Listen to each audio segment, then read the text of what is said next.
is the bones. This is a whole chicken. And the meat of this one I used at the for chicken tocino. And all the bones in here I marinate with salt and pepper. And then tomorrow I gonna make chicken with Sprite. Yeah. So I keep this here and cover it. Then tomorrow I gonna finish this one. So let's fry the bones. Get out the bones. And then we begins the garlic, the onion, then 1 cup of Sprite, a tablespoon of soy sauce. I don't know where is it, and that's it. Keep it. I want a really fry, really fry. Then later on we're gonna remove it and cook it with the same oil we're gonna use to saute the onion and garlic.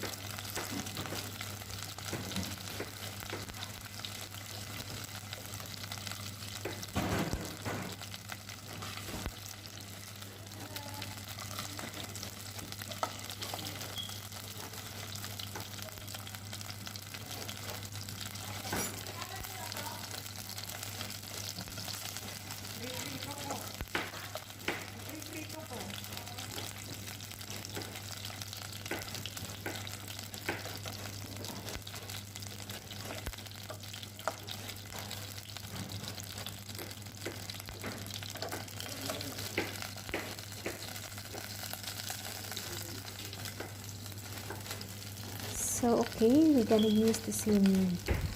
We're done frying all the bones. We're gonna add the onion, and forget about the noise at the background. Everyone is busy in the kitchen all day, so they're busy cooking food, something green juice, something like that. Now we put the onion. Did I see garlic earlier? Yeah, and the onion until light brown. I like really that color, so I can eat all of it. Otherwise, I don't want to eat it. It's a bit spicy for me. So yeah, and then wait until it's light brown. Then yeah, just wait. There you go. It's look like brown now. And next we're gonna add 1 cup of Sprite. Okay. And then add 2 tablespoons of soy sauce. Yeah. And keep it boil.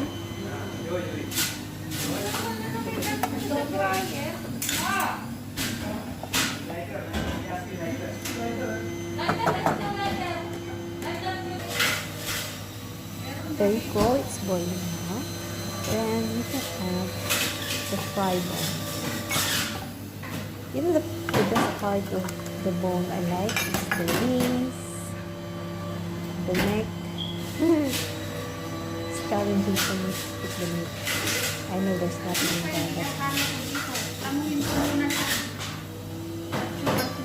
so yeah, keep it boiled until little water left. So just cover it for now.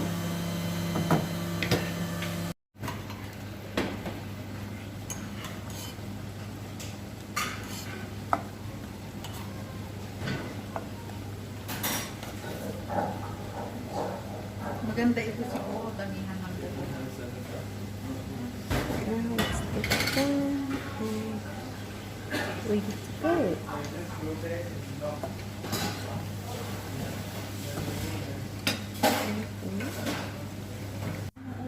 All done. Then we're gonna garnish it with onions. And lunch is ready. Let's eat. Thanks.